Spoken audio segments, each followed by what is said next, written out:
Hello everyone, welcome to Samta Education Trust. This is Neelam, your mentor for English, and today we are going to discuss vocabulary, which is very important for all your upcoming exams. And the words which we are going to discuss today are this have been asked many times in your exams. So let's start our session. So first is choose the word meaning similar to the word dampen. मतलब यहाँ पर आपको बताना है कि इस dampen word का similar word क्या होगा। आपके पास 5 ऑप्शंस है एंड आपको इस डैम्पन वर्ड का सिनोनिम बताना है। So let's check guys. So the word dampen means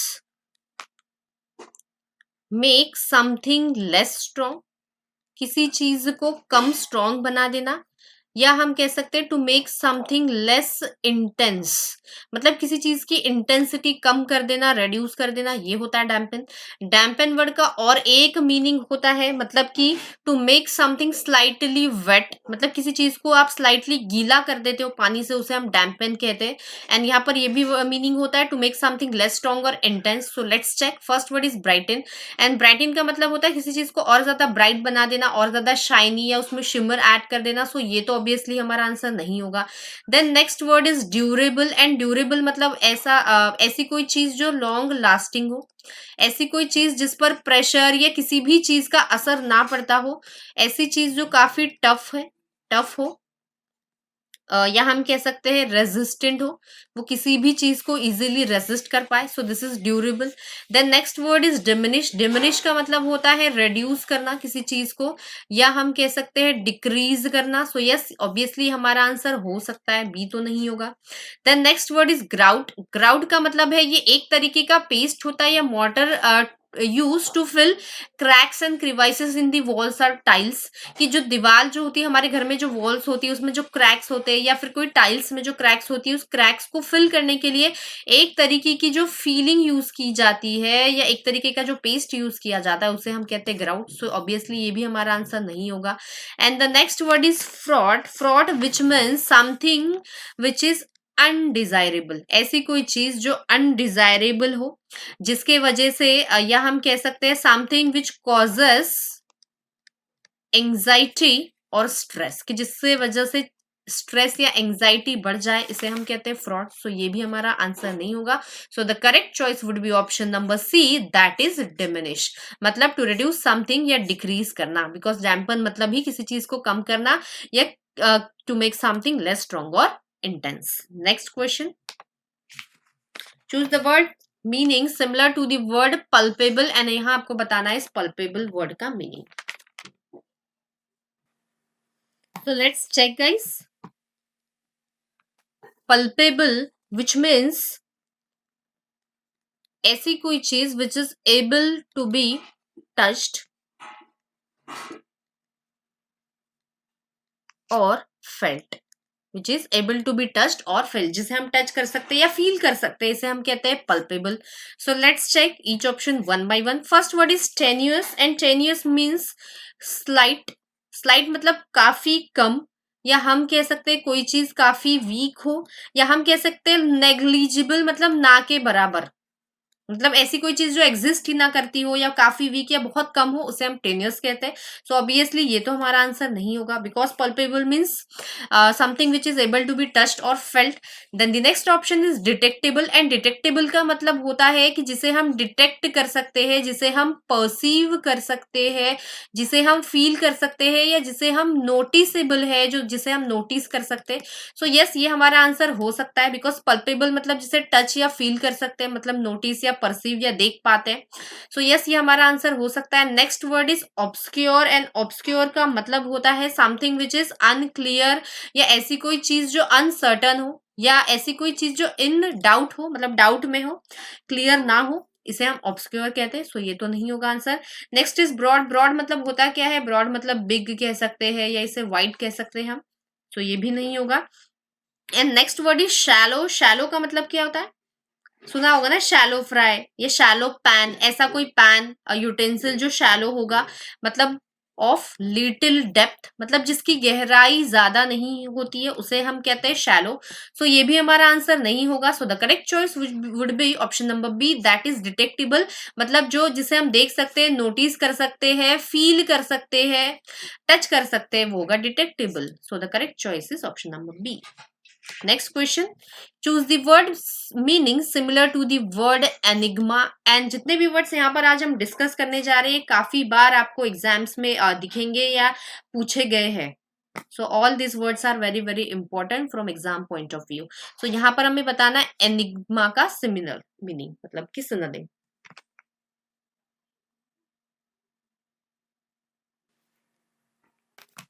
so let's check guys, enigma का हमें यहाँ पर सिमिलर बताना है। So first word is abdicate, and abdicate का मतलब क्या होता है, रिनाउंस कर देना, या सिंपल लैंग्वेज में कहे तो क्विट कर देना, या हम इसे कह सकते हैं रिजाइन कर देना। All these are synonyms of this word abdicate. Then next word is enthuse, and enthuse मतलब होता है to express eager, eagerness express करना, या इंटरेस्ट एक्सप्रेस करना किसी चीज के लिए, या एंजॉयमेंट एक्सप्रेस करना, इसे हम कहते हैं एंथ्यूज। एंड एंथ्यूज ये एंथुजियाज्म या एंथुजियास्टिक वर्ड से आया। एंथुजियाज्म मतलब कि ईगरनेस या इंटरेस्ट, या एंथुजियास्टिक मतलब काफी काफी एनर्जेटिक पर्सन, इंटरेस्ट जिसको हर चीज में इंटरेस्ट हो। सो यहाँ पर एंथ्यूज वर्ड ये एंथुजियाज्म से आया, which means express eager, interest और एंजॉयमेंट।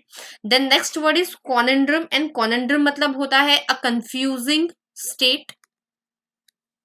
अ कंफ्यूजिंग स्टेट इसे हम कह सकते हैं कि हम जब कंफ्यूजन में होते हैं, या हम कह सकते हैं कि अ कंफ्यूजिंग और difficult problem, rather I would say this it a confusing और a difficult problem.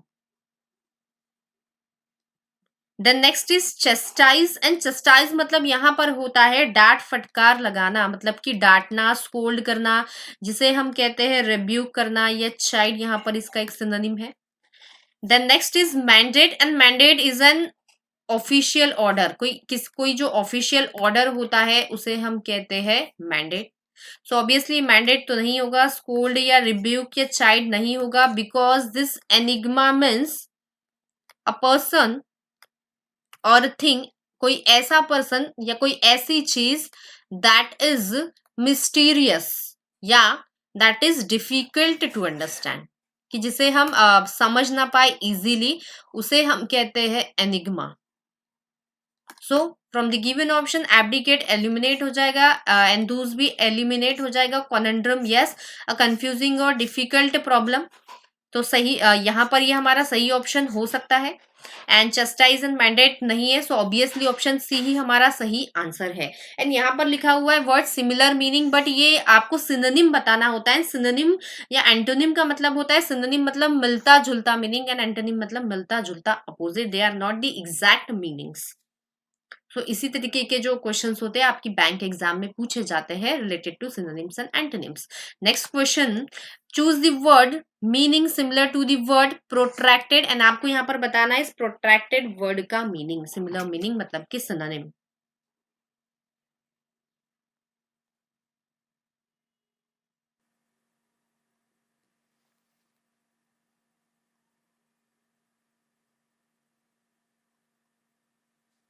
So let's check guys, protracted which means lasting for a long time, या फिर ऐसी कोई चीज जो एक्सपेक्टेड टाइम से ज्यादा टाइम तक रहती है, लास्ट करती है, उसे हम कहते हैं protracted. So let's check, first word is revive, and revive मतलब होता है किसी चीज को रिन्यू करना या किसी चीज को रिफ्रेश करना, फिर से न्यू बना देना। सो ये तो नहीं होगा। Then next is poised, and poised मतलब होता है ready, ready to take place कह सकते हैं। सो ऑब्वियसली ये भी हमारा आंसर नहीं होगा। Next is crackle, and crackle is a type of sound, एक तरीके का साउंड होता है। सो ये भी नहीं होगा हमारा answer. Next word is stretched, and stretch का मतलब होता है किसी चीज को हम एक्सटेंड करते हैं या किसी चीज को और ज्यादा हम ये करते हैं, लीन बैक करते हैं, या फिर हम किसी चीज को और ज्यादा स्ट्रेचेबल बनाते हैं, सो ये हो जाता है स्ट्रेच। सो ये हमारा आंसर हो सकता है, बिकॉज यहाँ पर प्रोट्रैक्टेड का ही मतलब ये होता है कि lasting for a long time, या रैदर वी कैन से कि कोई चीज एक्सपेक्टेड टाइम से ज्यादा देर तक रहती है, उसे हम प्रोट्रैक्टेड यहाँ पर कहते हैं। एंड स्ट्रेच का मतलब भी होता है एक्सटेंड, या हम इसे कहते हैं स्ट्रेटन, या हम इसे कह सकते हैं यहाँ पर स्प्रॉल। सो ये हमारा आंसर हो सकता है, क्योंकि लास्ट जो वर्ड है सैंग्विन है, सैंग्विन मतलब है होता है ऑप्टिमिस्टिक। ऑप्टिमिस्टिक का मतलब यहाँ पर होता है आशावादी, हिंदी में कहते हैं, या जिसका पॉजिटिव एटीट्यूड होता है, हर सिचुएशन में जो पॉजिटिव साइड को देखता है, पॉजिटिव सोचता है, इस पर्सन को हम कहते हैं सैंग्विन। सो ऑब्वियसली ये भी हमारा आंसर नहीं होगा। So the correct choice would be option number D, that is stretched. Then the next question is choose the word meaning similar to the word slapdash, and आपको बताना है slapdash का meaning.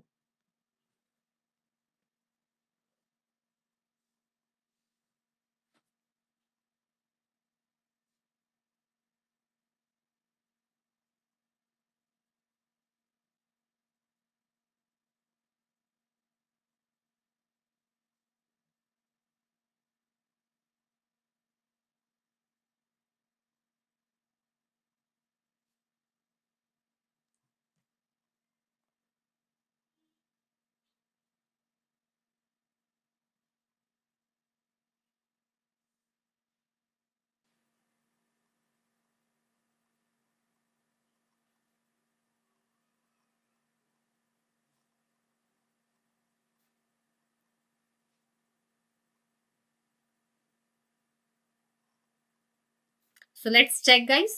Here, this word slapdash means something that is done too hurriedly.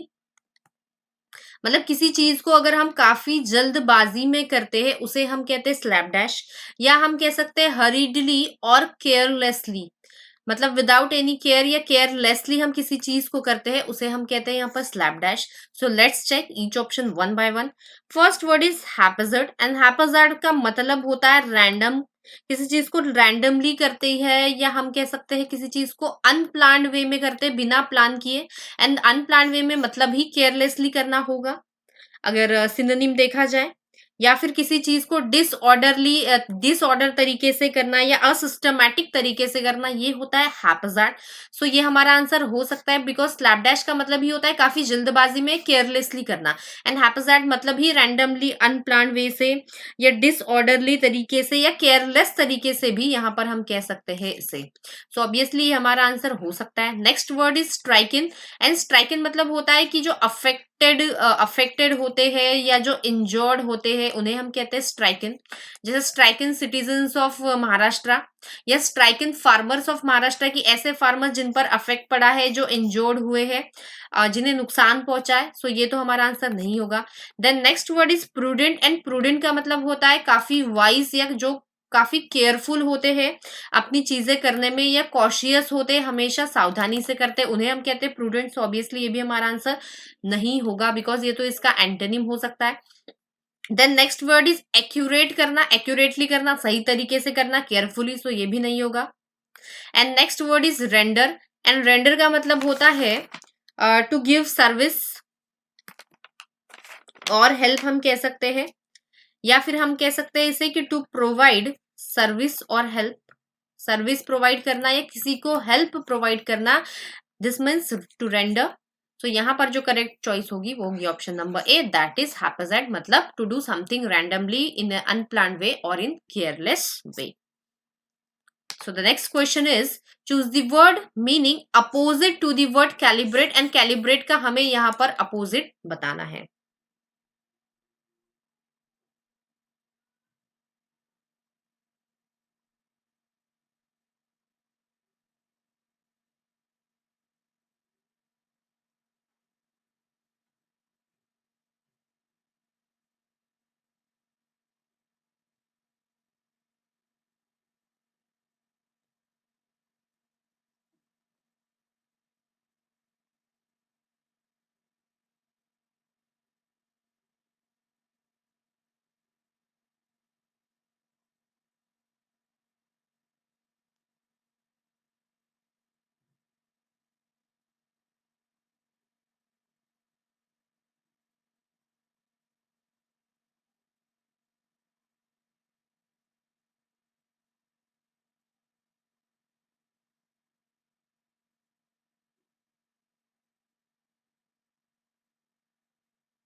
So let's check guys, यहाँ पर हमें calibrate word का opposite बताना है. So the first word is demolish, and demolish का मतलब यहाँ पर होता है किसी चीज को डिस्ट्रॉय कर देना, किसी चीज को तबाह कर देना, रूइन कर देना. एंड कैलिब्रेट का मतलब क्या होता है यहाँ पर? कैलिब्रेशन आपने सुना होगा, mark something with standard scale of reading, या जिसे हम कह सकते हैं, अगर इसके सिनोनिम्स की बात करें सिंपल लैंग्वेज में, किसी चीज को एसेस करना या किसी चीज को चेक करना, किसी चीज को कंप्यूट करना भी कह सकते हैं यहाँ पर, या किसी चीज को इवेल्युएट करना, ये हो जाएगा, ये हो जाएंगे सारे कैलिब्रेट के synonyms. Next sorry second option है डिसऑर्गेनाइज करना, मतलब कि कोई ऑर्गेनाइज चीज है उसे डिसऑर्गेनाइज कर देना. आप तो समझ गए होंगे इसका meaning. Then next word is dismay. Dismay का मतलब होता है यहाँ पर डिस्ट्रेस, या हम कह सकते हैं चिंता. हिंदी में इसे कहेंगे चिंता या एंग्जाइटी जो होती है किसी चीज के लिए, उसे हम कहते हैं यहाँ पर dismay. Then next word is consensus. Consensus मतलब क्या होता है? किसी एक मुद्दे पर एग्री होना, या इसे हम कह सकते हैं एग्रीमेंट या एग्री करना. Then next is assume. Assume करना मतलब क्या होता है? किसी चीज को हम सपोज कर लेते हैं, मान लेते हैं, इसे हम अज्यूम करना कहते हैं. So from the above option देखिए, डिमोलिश यहाँ पर डिस्ट्रॉय या रूइन एलिमिनेट हो जाएगा. डिसमे मतलब डिस्ट्रेस या एंग्जाइटी, ये भी एलिमिनेट हो जाएगा. कंसेंसस मतलब एक चीज पर एग्री करना, सो ये भी नहीं होगा.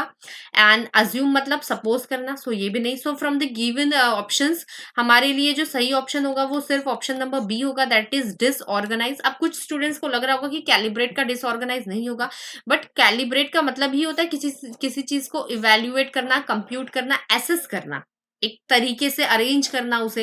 एंड डिसऑर्गेनाइज मतलब क्या होता है? उस अरेंजमेंट को और ज्यादा बिगाड़ देना. इसलिए यहाँ पर जो हमारा एंटोनिम होगा कैलिब्रेट का, ये ऑब्वियसली ऑप्शन नंबर बी होगा. एंड हमने देखा कि एलिमिनेशन मेथड से बाकी सारे यहाँ पर ऑप्शंस एलिमिनेट हो चुके हैं. सो इसीलिए ऑब्वियसली जो बचा हुआ ऑप्शन है वही हमारा सही यहाँ पर ऑप्शन होगा. Next question, choose the opposite meaning word opposite to the word dissonant, and आपको बताना है डिसोनेंट का opposite.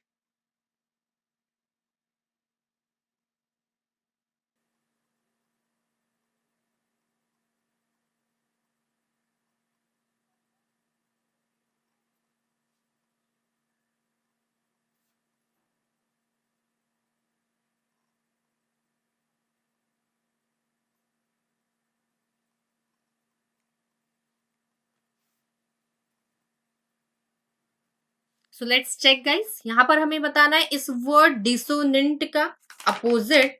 And here this word dissonant मतलब होता है किसी चीज पर हम कह सकते हैं एग्री ना होना. डिसोनेंट का मतलब यहाँ पर होता है कि किसी चीज पर एग्री ना होना, या हम इसे कह सकते हैं लैकिंग हार्मनी, कि हार्मनी की यहाँ पर कमी है, या हम इसे कह सकते हैं काफी जो हार्श होता है, या हम इसे कह सकते हैं डिसएग्रीमेंट. सिंपल लैंग्वेज में अगर बोले तो disagreement.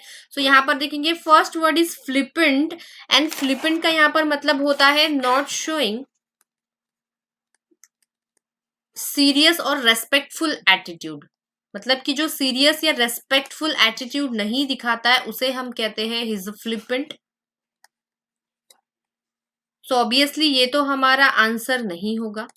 Then next word is irregular. Irregular भी नहीं होगा, बिकॉज डिसोनेंट मतलब लैकिंग हार्मनी, जिनके बीच में हार्मनी की कमी होती है. मतलब जो सपोज दो कोई पर्सन है या दो कोई पार्टी है, उनके बीच में हार्मनी नहीं है, एग्रीमेंट नहीं है, एक मुद्दे पर एग्रीमेंट नहीं हो रहा है, उसे हम कहते हैं डिसोनेंट, या डिसएग्रीमेंट कह सकते हैं, या हार्श कह सकते हैं, या हम इसे कह सकते हैं कॉन्फ्लिक्ट. कॉन्फ्लिक्टिंग मतलब दोनों पार्टीज के बीच में कोई कॉन्फ्लिक्ट, कोई झगड़ा चल रहा है किसी बात पर, किसी मुद्दे पर. So next word is concordant, and यहाँ पर कॉन्कॉर्डेंट का मतलब होता है हार्मनी, या हम कह सकते हैं एग्रीमेंट, कि दो पार्टीज के बीच में एग्रीमेंट है या अच्छी हार्मनी. हार्मनी मतलब होता है अच्छे रिलेशंस होना, सो अच्छे रिलेशंस है. सो ऑब्वियसली ये हमारा आंसर हो सकता है. Next word is intruder, and intruder का मतलब होता है एंटर विदाउट परमिशन. मतलब आप कहीं किसी के एरिया में या कहीं पर एंटर हो जाते हैं विदाउट परमिशन, उसे हम कहते हैं यहाँ पर इंट्रूडर, या टू इंट्रूड. मतलब कि इंट्रूड मतलब कि विदाउट परमिशन एंट्री करना, एंड इंट्रूडर मतलब कि ऐसा पर्सन जो विदाउट परमिशन एंट्री कर लेता है किसी प्लेस पर, किसी कंट्री में, किसी भी एरिया में। And next word is here is vandal, and vandal का मतलब होता है डिस्ट्रॉय कर देना या डैमेज कर देना, एंड स्पेशली किसी पर्सन की प्रॉपर्टी, किसी अदर पर्सन की प्रॉपर्टी, उसे हम कहते हैं वेंडल करना। destroy or damage property of others, this is called as vandal. So obviously यहाँ पर जो हमारा सही आंसर होगा वो होगा concordant, which means agree और harmony. Next word is coagulate, and आपको बताना है इस वर्ड का अगेन अपोजिट बताना है यहाँ पर। तो देखिए इस वर्ड का क्या हो सकता है opposite. So let's check guys, coagulate, and coagulate का मीनिंग यहाँ पर होता है किसी चीज को जब हम सॉलिड या सेमी सॉलिड फॉर्म में कन्वर्ट करते हैं उसे हम कहते हैं कोएगुलेट, मतलब टू चेंज, इसी है to change to a solid और a semi solid form. Okay, solid और सेमी सॉलिड फॉर्म में कन्वर्ट करना। So first word is consolidate, and consolidation का मतलब होता है किसी चीज को कंबाइन करना या किसी चीज को यूनाइट करना। Then the second word is dissolve करना, एंड डिसॉल्व करना मतलब क्या होता है किसी चीज को हिंदी में कहते हैं उसे घोल देना या ब्रेक कर देना, ब्रेक इनटू पीसेस या डिसॉल्व कर देना। आपको पता ही होगा कोई सब्सटेंस होता है जो पानी में डिसॉल्व हो जाता है, घुल जाता है। Then next word is convert कर देना, ये तो सभी को पता है। एक्वेंट, एंड एक्वेंट का यहाँ पर मीनिंग होता है टू जब किसी चीज को हम मतलब किसी चीज से हम अवेयर हो जाते हैं, फैमिलियराइज हो जाते हैं, किसी चीज को हम अच्छे से जान लेते हैं, उसका उसका मतलब होता है यहाँ पर एक्वेंट। तो इसका मतलब यहाँ पर हो जाएगा aware with. Then next word is accord, and accord is again मतलब एग्रीमेंट या किसी चीज से एग्री होना, अकॉर्ड मतलब भी होता है एग्रीमेंट। सो यहाँ पर फ्रॉम द गिवन ऑप्शंस हमारा जो सही आंसर होगा ये डिसॉल्व हो जाएगा, क्योंकि यहाँ पर कोएगुलेशन का मतलब होता है कि किसी कोई सपोज लिक्विड है, ये कोएगुलेशन का जो एक प्रोसेस होता है ना, मेडिकल में यूज किया जाता है, मेडिकल टर्म्स में, कि जो ब्लड होता है उस ब्लड को थोड़ा सेमी सॉलिड फॉर्म में जब चेंज किया जाता है उसे हम कोएगुलेशन का प्रोसेस बोलते हैं। या किसी लिक्विड को हम जब सॉलिड या सेमी सॉलिड फॉर्म में कन्वर्ट करते हैं उसे हम कोएगुलेशन का कोएगुलेट बोलते हैं। सो यहाँ पर ये डिसॉल्व हो जाएगा, डिसॉल्व मतलब किसी चीज को घोल देना या ब्रेक कर देना। So the correct option would be option number B. The next is choose the word meaning opposite to the word catapult, and catapult का आपको यहाँ पर opposite बताना है।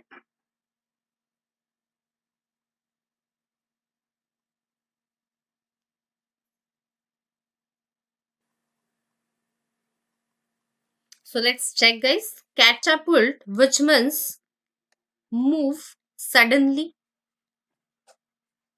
or we can say at great speed, कि जब कोई चीज बहुत ज्यादा ग्रेट स्पीड से बहुत ज्यादा तेज मूव होती है या सडनली अचानक मूव होती है उसे हम कहते हैं catapult. So let's check stationary, and stationary object तो आपको पता ही होगा। स्टेशनरी हम मतलब हम कह सकते हैं विच इज मोशनलेस, जिसमें कोई मोशन कोई मूवमेंट ना हो, या जिसे हम कह सकते हैं स्टिल। स्टिल मतलब होता है रुका हुआ, या कह सकते हैं हॉल्टेड मतलब रुकना या रुका हुआ। Then next word is illegible, and illegible मतलब होता है ऐसी कोई चीज which is not clear to be read, कि जिसे हम पढ़ ना सके, ऐसी कोई चीज जो पढ़ने लायक ना हो, पढ़ने योग्य ना हो, उसे हम कहते हैं यहाँ पर एलिजिबल। सो ये तो हमारा आंसर नहीं होगा, ना तो स्टेशनरी होगा, क्योंकि यहाँ पर होता है ऐसी चीज जो ग्रेट स्पीड से या सडनली मूव करे। Then next word is launch करना, किसी चीज को लॉन्च करते हैं, किसी प्रोजेक्ट को लॉन्च करते हैं, तो लॉन्च तो नहीं होगा। लॉन्च मतलब यूज में लाना किसी चीज को, तो नहीं होगा। Then the next word is affable, and affable मतलब होता है कोई पर्सन जब काफी फ्रेंडली होता है, काफी एमिएबल होता है, उसे हम कहते हैं यहाँ पर affable.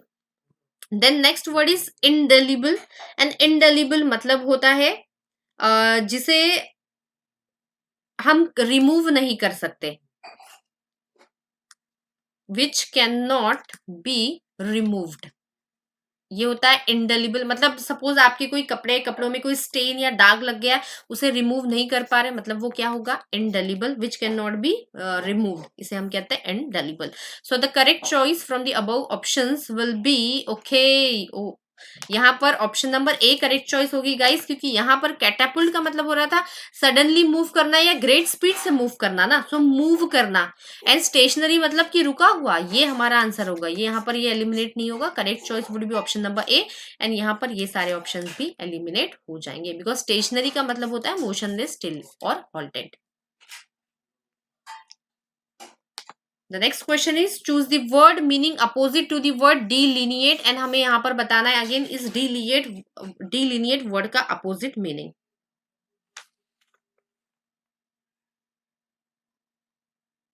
So let's check guys. यहाँ पर हमें बताना है delineate का opposite word.